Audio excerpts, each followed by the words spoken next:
출애굽기 7장 1절로 6절입니다. 여호와께서 모세에게 이르시되 볼지어다 내가 너를 바로에게 신같이 되게 하셨은즉 내 형 아론은 내 대언자가 되리니 내가 내게 명령한 바를 너는 내 형 아론에게 말하고 그는 바로에게 말하며 그에게 이스라엘 자손을 그 땅에서 내보내게 할지라. 내가 바로의 마음을 완악하게 하고 내 표징과 내 이적을 애굽 땅에서 많이 행할 것이나 바로가 너희의 말을 듣지 아니할 터인즉 내가 내 손을 애굽에 뻗쳐 여러 큰 심판을 내리고 내 군대 내 백성 이스라엘 자손을 그 땅에서 인도하여 낼지라. 내가 내 손을 애굽 위에 펴서 이스라엘 자손을 그 땅에서 인도하여 낼 때야 애굽 사람이 나를 여호와인 줄 알리라 하심에 모세와 아론이 여호와께서 자기들에게 명령하신 대로 행하였더라. 그들이 바로에게 말할 때에 모세는 80세였고 아론은 83세였더라. 아멘. 모세는 계속적으로 핑계를 댑니다.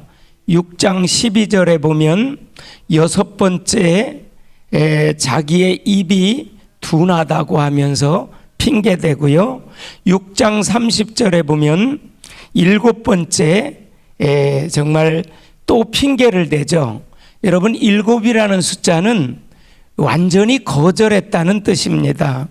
모세는 계속적으로 핑계대고 말합니다. 나는 할 수 없습니다. 나는 못 갑니다. 나는 입이 뻣뻣합니다. 나는 정말 말을 잘할 줄 모릅니다. 그런데 하나님께서는 계속 그래요. 너는 가라.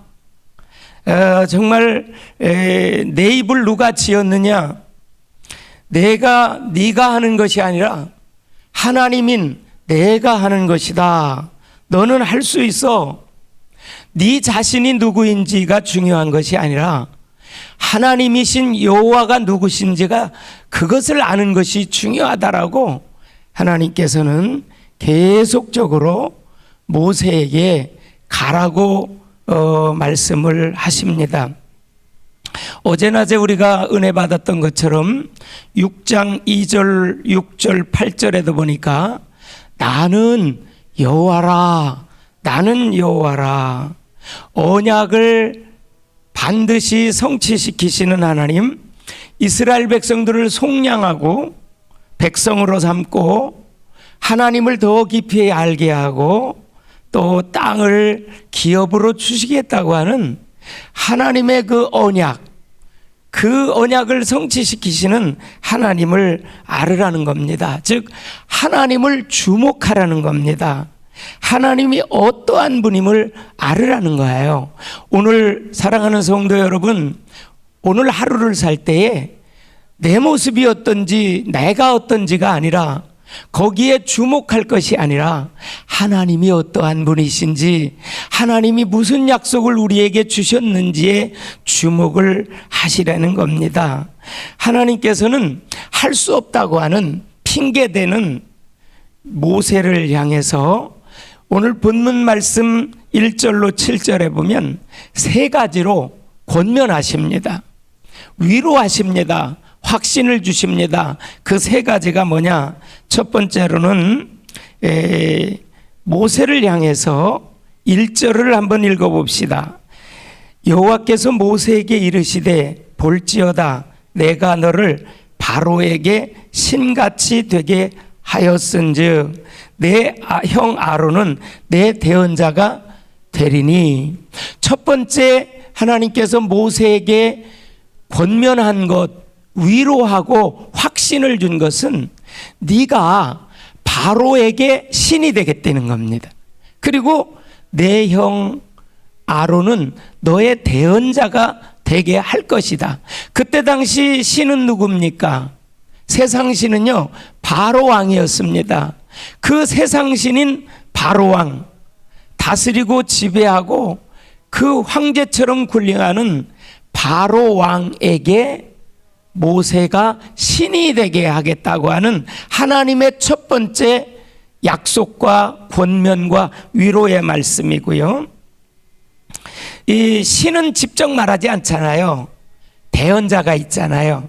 그 대언자로 형 아론을 붙여주겠다는 거고요. 두 번째로는 2절을 한번 봅시다. 2절 같이 봅니다. 내가 내게 명령한 바를 너는 내 형 아론에게 말하고 그는 바로에게 말하여 그에게 이스라엘 자손을 그 땅에서 내보내게 할지니라. 그래서 하나님은 모세에게 말씀하고요, 모세는 아론에게 말하고요, 아론은 가서 바로에게 말하는 것입니다. 여기에는 재미있는 일정한 장단이 있음을 봅니다. 이것은 선교적인 명령입니다. 우리는 하나님의 명령을 받아서 이제 이 세상에 나가서 전하는데 각자의 위치가 있다는 겁니다. 자기의 역할이 있다는 겁니다. 우리가 다른 사람의 어떤 역할과 그것을 침해하거나 또 내가 뭐 더 해서는 안 되고, 하나님께서 우리 각자에게 주신 사명과 직분을 따라서 각자의 위치에 따라서 사명을 감당하고 그 사명을 통해서 언약의 바톤이 서서히 넘어가게 하면 된다는 거지요. 그러면서 두 번째로 3절에 보면 표징과 이적을 애굽 땅에 많이 행할 것이다 그랬습니다. 모세에게 하나님께서 두 번째 위로하고 명령했던 부분은 바로 표징과 이적을 많이 주겠다는 3절입니다.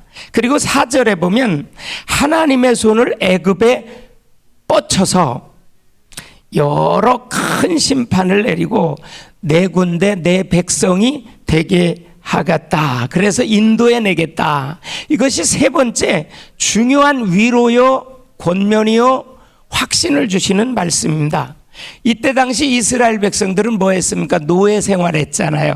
종살이 했잖아요. 신분을 바꾸어 주시겠다는 겁니다. 하나님의 백성, 하나님의 군대가 되게 해 주시겠다는 거지요. 그들의 정체성과 그들의 신분을 최고의 신분으로 바꾸어 주겠다는 겁니다. 여러분, 여기서 우리가 우리의 신앙생활 속에서 잘 적용해야 될 것은 주의 사명은 절대로 내 힘으로 감당하는 것이 아닙니다. 내가 하는 것이 절대 아닙니다. 내 어떤 내 것 가지고 하는 것이 절대 아니지요. 나를 바라보면 모세처럼 핑계 댈 수밖에 없고 또 여러 가지 핑계거리만 발생할 수밖에 없죠. 우리는 하나님께서 주신 사명은 하나님의 능력으로 하는 것입니다. 하나님이 우리를 통해서 행하십니다. 그래서 결국은 하나님이 행하시는 것이지요. 특별히 영혼구원 전도 33일 대행진을 하고 있는데 이거 역시도 우리가 하는 것이 아닙니다. 순종하기만 하면 되거든요. 우리는 믿음으로 순종하기만 하면 됩니다. 오늘 모세와 아론이 드디어 모세가 7번 정도 핑계대고 못하겠다고 하다가 오늘 드디어 순종하기를 시작합니다. 8절로부터 13절에 보면 지팡이를 던져라. 그것이 바로 뱀이 됩니다. 그때에 모세의 지팡이를 아론이 받아서 던지지요. 모세는 아론에게 이제 명령하는 사람이 됐고요. 즉 바로에게 신이 됐잖아요, 모세가. 그래서 오늘 8절로부터 13절에 보면 이제 지팡이가 변해서 뱀이 되는 그러한 사건이 나오죠. 8절에 보면 6절의 가장 중요한 부분이 모세와 아론이 여호와께서 자기들에게 명령하신 대로 행하였더라. 여기서 굉장히 중요한 게 명령하신 대로 행하였더라. 그때 7절에 모세와 아론의 나이를 말하고 있죠. 모세의 나이가 80살이었고요. 아론의 나이가 그의 형이었기 때문에 83세였습니다. 이 나이가 되면 자기 힘으로 할 수 없다는 거죠. 하나님께서 하신다는 거지요. 그래서 드디어 뱀이 된 아론의 지팡이가 8절로부터 13절까지 이렇게 나타나 있습니다. 여러분, 뱀은요 언제 봐도 징그럽고 현기증이 납니다. 그래서 뱀은 가까이 하고 싶지 않은 거죠. 근데 계시록에 보면 옛뱀이라고도 하고 곧 마귀라고도 했다고 합니다. 그리고 9절에 보니까 이제 아론이 지팡이를 던져요. 그랬더니 10절에 보니까 그것이 뱀이 된지라. 10절에 보니까 뱀이 돼요. 근데 11절에 보니까 바로가 술객들, 마술사들과 요술사들을 동원해요. 그래서 11절에 보니까 우리도 그 정도는 할 수 있어 그러면서 마술사들이 역시 지팡이를 던지니까 뱀이 되는 거죠. 12절 봅시다. 근데 중요한 것이 여기서 키가 12절입니다. 같이 한번 읽습니다. 각 사람이 지팡이를 던짐에 뱀이 되었으나 아론의 지팡이가 그들의 지팡이를 삼켰어요. 이 아론을 통해서 이제 생긴 것이, 그 뱀이 역시 마술사들이 던져서 생긴 뱀을 삼켜버렸어요. 여기는 지팡이를 삼켜버렸다 이렇게 표현을 하고 있어요. 여러분, 여기서 굉장히 오늘 하루 우리가 중요하게 붙잡고 기도하고 승리해야 될 교훈을 주고 있습니다. 여러분, 우리 신앙생활은 영적 싸움입니다. 근데 영적 전쟁인데 이겨놓은 싸움이라는 거죠. 이겨놓은 싸움입니다. 여러분, 절대 그래서 기죽지 마십시오. 환경과 코로나와 상황에 기죽지 마십시오. 어떠한 문제와 환난과 어려움 속에서도 절대 우리는 기죽지 마시고 힘내셔야 됩니다. 예수 그리스도께서 이미 여자의 후손으로 와서 뱀의 머리를 박살내 버렸어요. 뱀은 머리를 잡고 머리를 가지고 죽이는 겁니다. 그래서 창세기 3장 15절에 타락하자마자 하나님께서 약속해 주셨잖아요.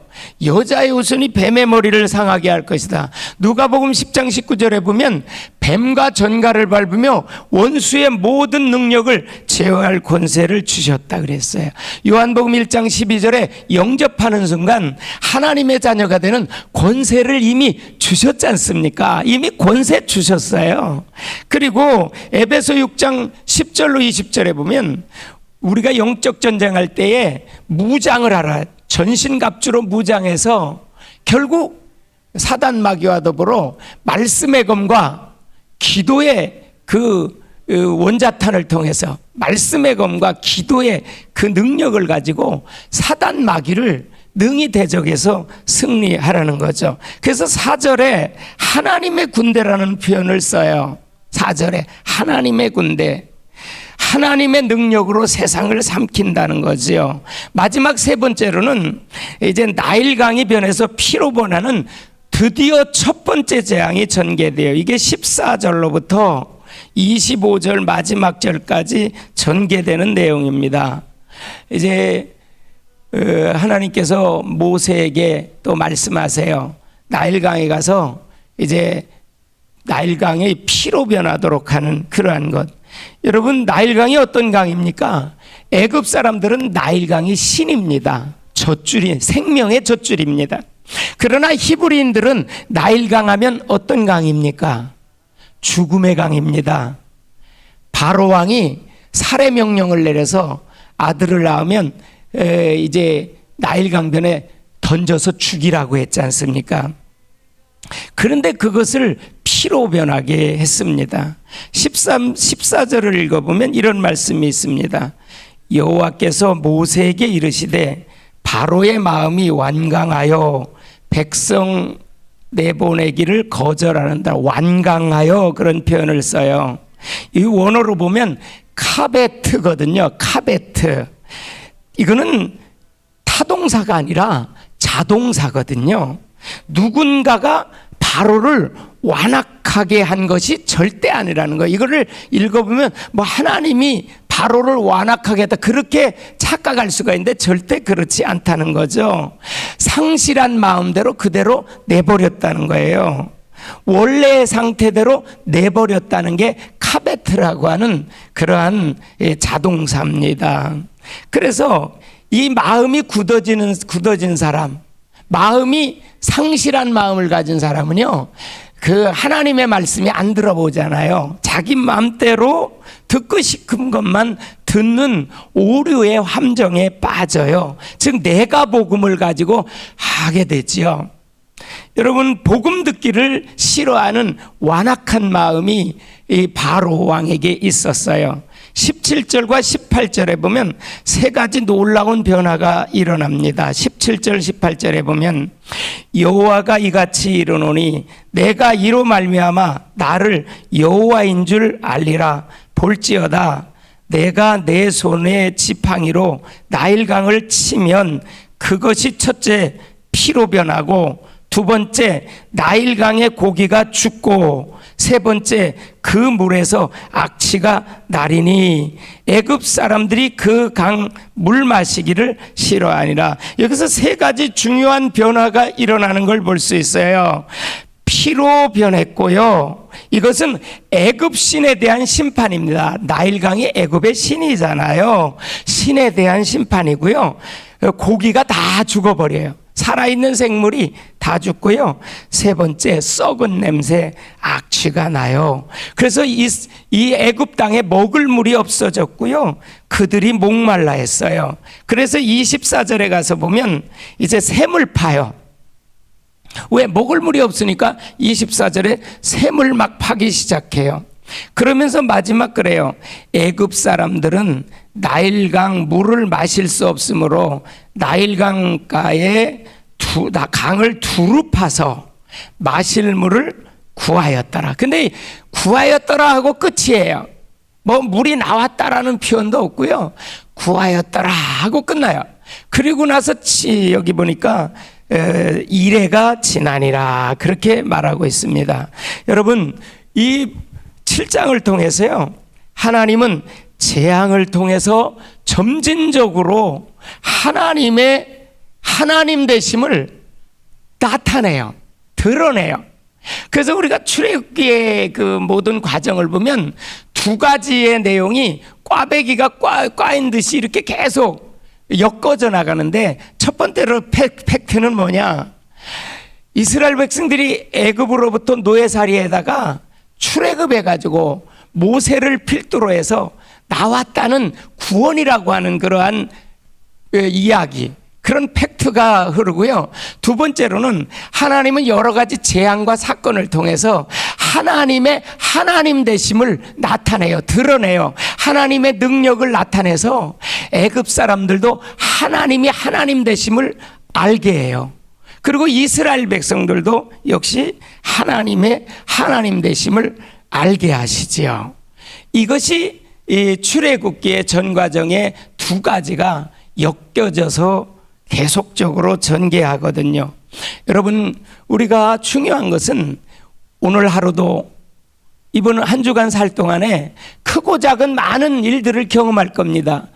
어떤 때 좋은 일도 있을 것이고 나쁜 일도 있을 것이고 고통스러운 일도 있을 것이고 질병도 있어요. 여러 상황을 만나요. 또 코로나라고 하는 이런 상황도 있어요. 크고 작은 모든 사건 속에서 우리는 영적 센서를 작동시켜야 돼. 민감하게 영적 센서를 작동시켜서 하나님의 표정을 읽고 하나님의 하시는 말씀에 대해서 하나님의 음성을 듣는 귀가 열려야 되고 영안이 열리는 축복이 있기를 주님의 이름으로 축원합니다. 무심히 흘려버려서는 안 돼요.